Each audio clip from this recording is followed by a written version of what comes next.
Hello everyone, and in this video today we will together create our first smoke simulation. And in the last video we have created the fire simulation, the firewood simulation, but here together we will create this chimney smoke simulation, and this is a nuclear tower smoke simulation. I have created this nuclear tower model in Maya, and I will put the link in the description so you can download and follow along. And this video will not like anything that we haven't covered before.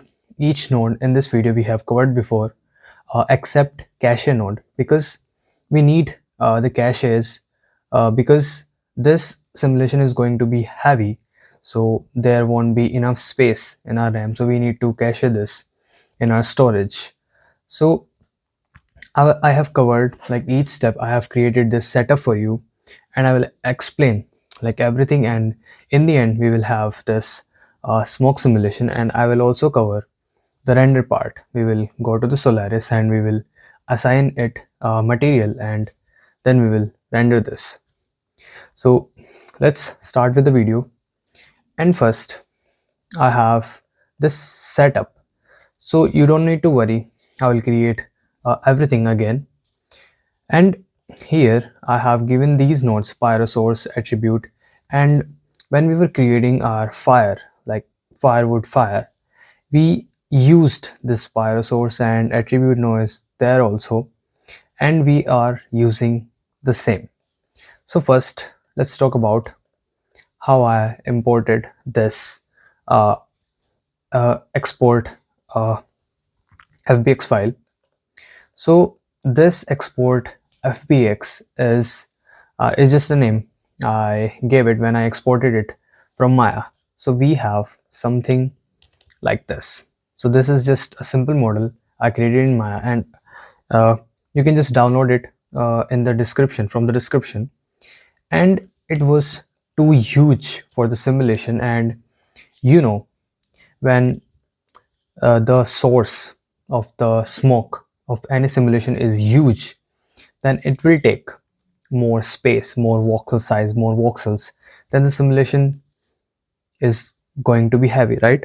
So I have given this a match size node, and match size I have covered it in the video when we covered the export basics. And I have given this justify minimum, so uh, it can set on top of this grid, it can sit on top of this grid. And I have scaled this to target 555, so this will be scaled down to fit inside this box, and we have our geometry, right? Okay, this is a simple setup. You can do, just give a file node, and here go to your uh, FBX file where you have exported it. So just give it the destination and match size, then connect a match size, and there your null out. And we have covered all this, so no need to like waste our time on these again. Our main thing here is this is the network we need to understand. But first I uh, tell you that this is just for the reference of our smoke. We exported this because I need a reference where my smoke would come from, and I needed this because we need to create our collision, so we can have a better visualization of our collision object. That's why I exported it from Maya and imported it in Houdini. And I have created a source. But first let's talk about our collision object. So collision, when I source my smoke to simulate from this tube. In the last video we used the object we exported, right, the firewoods. And in this video I will create this as source. So this is our source, and we need this smoke simulation, and I have already cached it so you can understand better, and we cannot, like, we don't spend our time uh, connecting these nodes, and we can have the better understanding of how things working here. That's why this video is going to be like overview, and I will explain each node. But I said that I will create the network, yes, and the network I will create will be something like this, because this network we already know, but I will explain each node, so no need to worry about this. And you see, simulation is going from here to here, so it moves like something like this. So we need our collision object from this half to the top, right? So you can understand it better when you see this collision object. You see, this is the collision object I chose because I wanted to make this smoke a bit more dense. So I thought, if I um, if I increase the size of my pyro source, then I can have more dense smoke, right? And now let's talk about the collision object, how I created. I have created a simple tube, then I transformed it, and I just translated it in the y direction to 4.3. You can copy the values if you want, and you can have the same result as I have, because smoke simulation and everything you create is like subjective. You need to have to give your own values, and you need to experiment with those values to have the desired result you want, right? You cannot just let's say sit in your decks and start to create something. You cannot have the result, like a good result, until you spend some time on it, until you change some values, you play with those parameters. But I can give you the like guide, I can guide you like how, which parameter to tweak, which parameter to give the values into. So here I have just created this tube, I transformed it, I translated it in the y direction 4.3, so I can have this at this position which I want. Then I edited it, and how I edited it, I just selected these edges. I've already selected these, and you can just scale them out or in as you want. So I have scaled them out, right?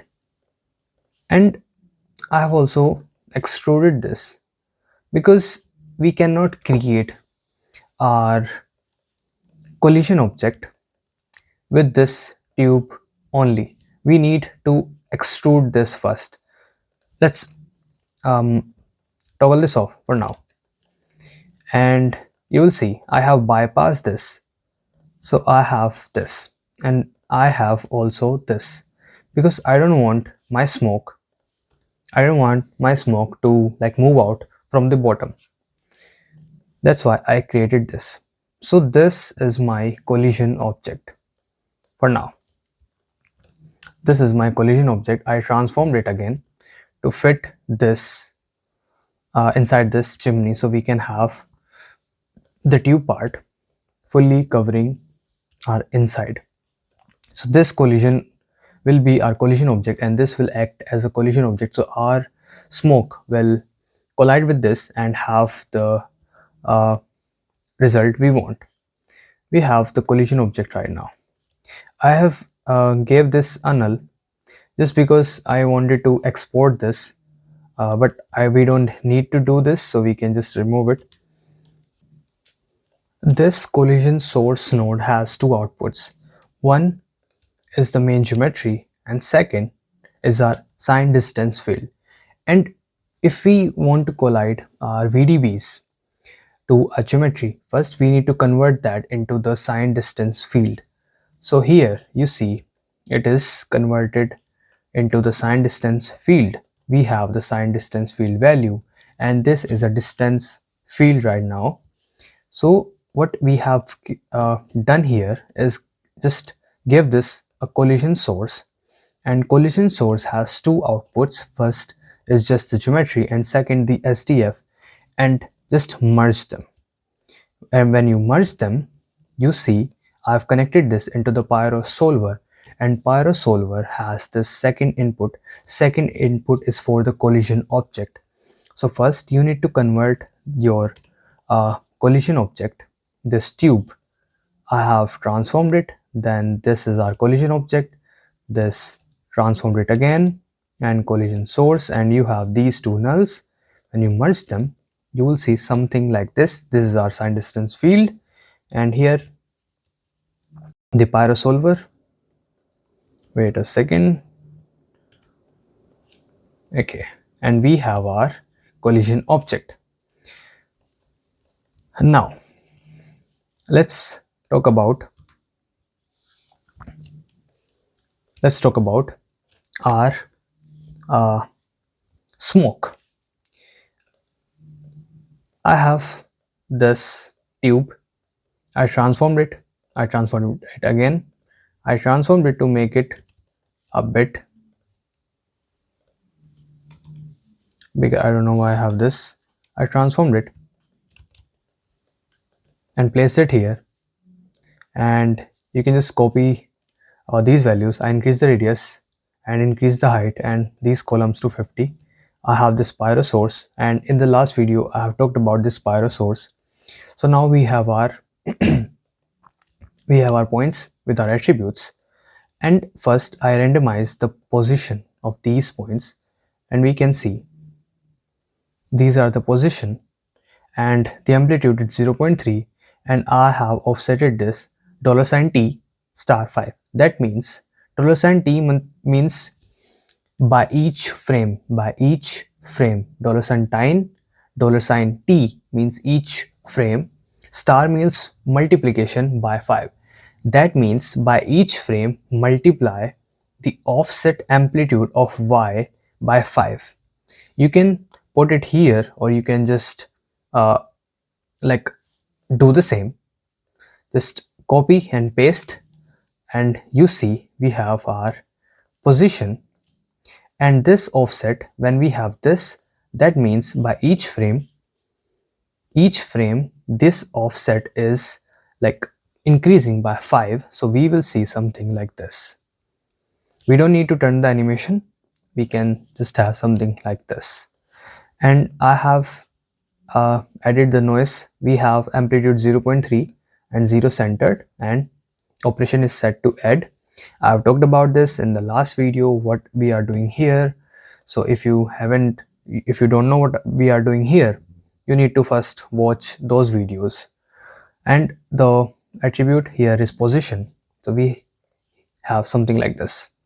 And I have talked about in the last video also that why we are doing these, because we need to have our source like not the same over time. We need our source to change in its position, in its like the temperature values, the density value, so we can have our source to be more visually interesting, so we can have a more like interesting smoke, not a monotonous smoke with sourcing each frame the same as it was sourcing at the frame 1, right?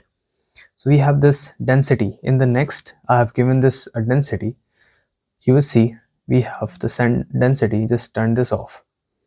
Now we have the density value, and same 0 centered amplitude, and I have toggled on the ramp re-ramp map. So when you increase or decrease the value, you see our now minimum value is going here. You can set it by the minimum and maximum, and we have talked about ramp like many times, so I don't think I need to explain it again. We have this ramp, and I have something like this, and simplex noise type element size 0.8, and I have turned the animation off here, animation on, sorry, and I have the pulse duration 0.21, so we can have something like this. The first animation is coming from this, and the second animation is coming from the density, and we have this density values here. So red means high density value and blue means low density value. I have done the same with the temperature also. So I have this temperature, and temperature here you can copy these values: 0 centers, amplitude 1, and again reramp, and element size 0.05, offset 20. These values, I found these values by my own experimentation, so you have to do your own experimentation. You can just copy these values or paste these values, but it depends on your source size, height, and its divisions. So I will say, if you want to use these values, you can use the tube, and tube here, height, radius, transform same. So I have given this, and I have given this the post-processing minimum is 0, so we can have our output values not less than 0, not in negative. And then as the same, we have converted these volume attributes into the VDBs, and now we have our smoke with density and temperature and voxel size. I have done the same. I have copied the voxel size here and relative reference to this. We done the same in the last video, and I have nothing. Then merge. Why this merge? I was doing something else, I guess. So we have now our Pyro source, right? And you will see something like this. I will say first decrease your voxel size to, like, say 0.1 if you want to do the experimentation, because if you decrease your voxel size less than 0.1, then you will have issues to see your animation like smoothly, because the more uh, like what's the word, the more detailed your VDBs, the more time it will take to render it, right? Okay, now this file cache, when you are like happy with your result, now I have connected this. Second input is our collision object, and first input is our the VDB smoke. So when you connect these two into the PyroSolver, and now the values you need to play with. General voxel size, I have like given this 0.015 when I converted this into the file cache, because uh, I was okay with my result, so I just uh, push down the value of the voxel size so I can have my render with better detail, right? And let's say collision, just you can like leave these values default as default, and we have the sourcing. I have the temperature same default value, source strength 1, velocity divergence we don't need, I've created it because I was doing some experimentation. Fields, we talked about dissipation when we were creating our smoke, when we talked about these PyroSolver first, and I have dissipation. I have this dissipation value 0.05 because I want my smoke to dissipate later, so we can have our time, so we can see our smoke like goes up, then it is dissipating here, not here. So we need to decrease our dissipation value so we can see our smoke for longer. We have talked about the dissipation. Diffusion we don't need. Flame speed, okay, we have this shape. Flame speed, I have turned this on because I wanted to have our disturbance. I wanted to use the use control field, and you can toggle this off and you put the same range, but here the main thing is our buoyancy and also wind speed is 2 here, and buoyancy is set to 0.1 because I want my buoyant force to be a little less than it was before. So 0.1 because it is thick, I want my smoke to move slowly. So buoyant force here is I set to 0.1, turbulence is set to 0.1, swirl size 15, roughness 0.5. You can copy these exact same values, and we have talked about these these forces in the last video also, and in the video when we talked about our PyroSolver. and we have the look. I just changed, you can change the color. We don't need fire here because there is no fire, we have only smoke. I have this advanced nothing output. You can just output the density and temperature because we have our density and temperature only here. We are working with buoyancy. Buoyancy is created by the temperature, and we have our density. Density, that's why we are seeing this smoke. Nothing to change here. That's it, same. And then cache it. If you want to cache, what you can do, cache is important here because if I toggle this on, you see it starts to calculate. And when it starts to calculate, this blue line means it is storing my data into the RAM, but it takes time to calculate each frame. But when you cache it, it will take the time to calculate each frame, but it will store the data into your storage, into your SSD directly by bypassing your RAM. So you can read the data. Wait a second. So you can read the data directly from your hard drive. You see, it is reading it really fast. Okay, now we have our file cache, and how you can create your file cache. Just give this file cache, and you can change your type to bg.sc, or you can uh, uh, store your cache as vdb. And this vdb is really useful if you want to like import this your exported cache into Unreal or something. I will do this Unreal thing. I will export this into the Unreal, and I will create, this is like in my mind, I will create a scene and I will use this VDB as my chimney smoke. So you can use your VDB, or you can use .sc file, and you can use your base folder where you want to like store this. You have your frame range, and then you can just save to disk. It will take some time to save this cache into your disk, but you will have your fast render. So now when we have our cache ready, I have cached it already. So you will just give this a chimney a null, so we can like move to the stage part. And you see I have this setup. You can move to your stage part, and you can like create a beautiful render for your simulation. Okay, I have two SOP import here. And you remember when we created our cloud video, I said that we will cover Solaris, and I want to like say it again. Just copy and follow, and you will understand it already. You will start to understand it by just copying and following. Two SOP import node here, one for our smoke and second for our chimney, right? So we have this nuclear tower, and I merged them.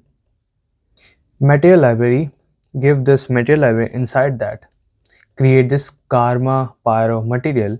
Inside this, you have this Karma Pyro shader, and you can increase or decrease your density scale, density of your smoke. You can increase or decrease your smoke color. Just these, we don't need anything else.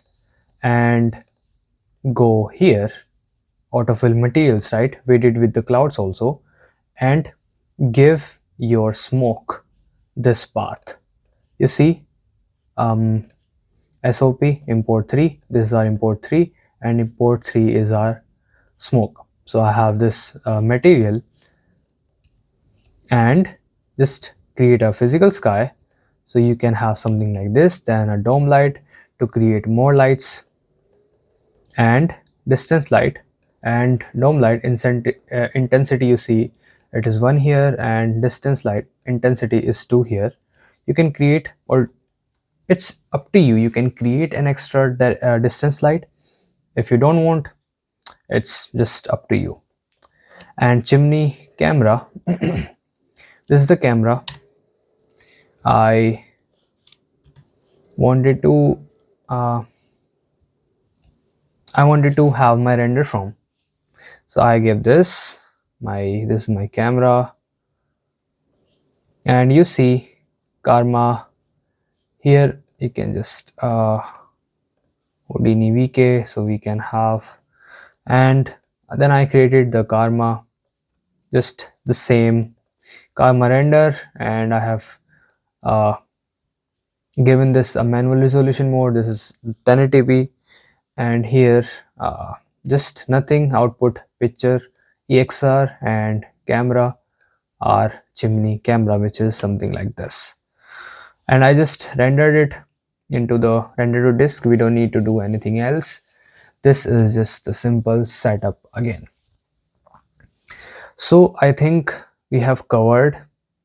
And when you render this, go in After Effects. That's not my like that's not my thing to explain that. When you have your XPR EXR files, you can just go into the After Effects. You can create a sequence. Then you can import your exported EXR files there and create a video for yourself. And I think I have covered, and these nodes are not like we haven't it's not like we haven't covered this node, except the collision and our cache, which is not that difficult to understand. And I think this is it for the video, and I will give the chimney FPX in the description, and you can download it, import it into your Houdini, and you can have the same result as I have right now. So I think this is it for this video, and in the upcoming videos I will start, I guess, I don't know, should I start with particles, or should I start with destructions and everything? So let's see. So I think this is it, and I will see you in the next one. Until then, take care.